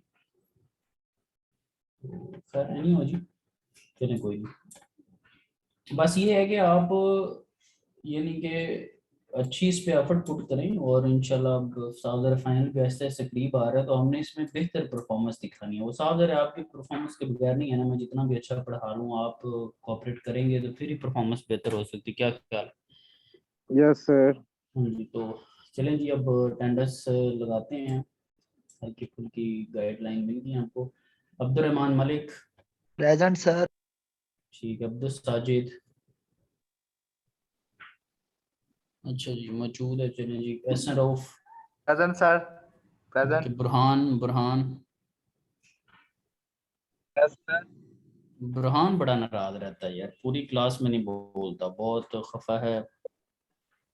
नहीं सर जी, वो आज मतलब हो कैसी रहा रास्ते में था। माशाल्लाह माशाल्लाह। कैसी चल रही है लाइफ? सर जी सही सही चल रही है दानिश, फिलहाल। सही चल रही। दानिश, दानिश की कैसी प्रेजेंट लाइफ? सर। सही जा रही है सर। ठीक है, गुड है। सही है। क्वेश्चन पूछते हैं तो दानिश का नेट जो है वो डामाडोल हो जाता है। नहीं सर वैसे ही उस वक्त नेट का इशू था, अब सही चल रहा ये वैसे ऑनलाइन का बड़ा, इससे वैसे हट के कमेंट कर रहा हूँ। ऑनलाइन में ये बड़ी टिप यूज होती है, वो वाइवा के अंदर नेट नहीं आ रहा। सो हाफिज मोहम्मद यासिर, प्रेजेंट सर। अब साहब कोई लिफ्ट नहीं करवा रहे आजकल आप? नहीं सर, सारी लिफ्ट आपके लिए ही है। ये तो वो कोई नजर नहीं आती क्लास में। Malik Mohammad Yusuf, present sir. ठीक है जी। और मोहम्मद जुनैर खालिद, प्रेजेंट जुनैर सर। खालिद, अच्छा मैंने कहा यस शायद sir. Not interested, N/A not applicable है। Mohammad Ammar Saeed, present sir. अम्मार भी अब तो मुसाफिर हो गए हैं फैसलाबाद के, बहुत दूर वाक़। नहीं सर, हाँ जी, नहीं नहीं अम्मार सही, भी साथ फैसलाबाद है लाहौर के। मेहमान खुसूसी के तौर पे क्लास ज्वाइन करते हैं, गेस्ट स्पीकर के तौर और नहीं सर, मेरी पे तबीयत जी। बहुत ज्यादा काफी इस समय मैं छुट्टियों पे था। अच्छा, फजील अतर, प्रेजेंट। फजील अतर बड़ा खामोश और ओबीडियंट बच्चा है जी। मोहम्मद फैजान, प्रेजेंट। फजील अतर के अंदर क्या है ये इसका अल्लाह जानता है, ये यही जानता है इसको। That is unable to predict. Mohammad Rameez Tariq, sir उसका नेट इशू है, उसने मैसेज किया है। ठीक है जी, दैट इज ग्रेट। अच्छा जी, और मोहम्मद रिजवान जावेद, ठीक है। अच्छा सलमान जुबैर सर क्लास में ही है। हाँ जी, उसने लिखा हुआ साथ में आई एम सलमान जुबैर, अभी नहीं है। सर मैसेज अभी आया था सर क्लास में उसका, था। वो इशू है स्पीकर का। बड़ी बात है जनाब, वो यहाँ पे कनेक्ट ही नहीं हो रही इशूज के स्पीकर के। अल्लाह अकबर, ये ऐसी गोइयां बिकती हैं अदालतों में ना। नहीं सर, आपके सामने वो आ रहा है, बार बार जा रहा है, नेट इशू भी है। नहीं मेरे अभी आया था सामने नहीं थोड़ी आ देर रहा, पहले। वीडियो नहीं हमने शेयर की हुई एक दूसरे को। मुनीब खान, हाँ प्रेजेंट मुझे सर। पता है, मैं यही तो कह रहा हूँ कि हम सलमान जुबैर। ठीक है जी, मुनीब है। Shahwar, yes sir. शहवार आप भी आजकल माशाल्लाह, हाँ कहाँ पे पाए जाते हैं? सर कहीं भी नहीं, यही होते हैं सर। यही होते हैं वो अक्सर। अक्सर उर्दू की कहानियों में लिखा होता है ना कि अफ्रीका के जंगलों में पाए जाते हैं। तो आप यहाँ पे क्लास में कोई लिफ्ट नहीं करवा रहे आजकल, क्लास पार्टिसिपेशन में। चले एक ही आज एक और लेक्चर रह गया ऑनलाइन का, फिर तो इंशाल्लाह फिजिकली मुलाकात होगी। तो सैयद कामरान अली, प्रेजेंट सर। सैयद कामरान, हाँ जी सैयद, आप अरबी वाले हैं सैयद कामरान? Present sir. जी जी सर, मैं वही कह रहा हूँ ना, अरेबिक में जो आज चैप्टर का नाम पढ़ रहे थे। नहीं सर। अच्छा जी, सैयद मोहम्मद अली रजा काजमी। जी काजमी साहब भी नाराज ही हैं, कहाँ पे हैं? आए थे क्लास में आज? मुश्किल है।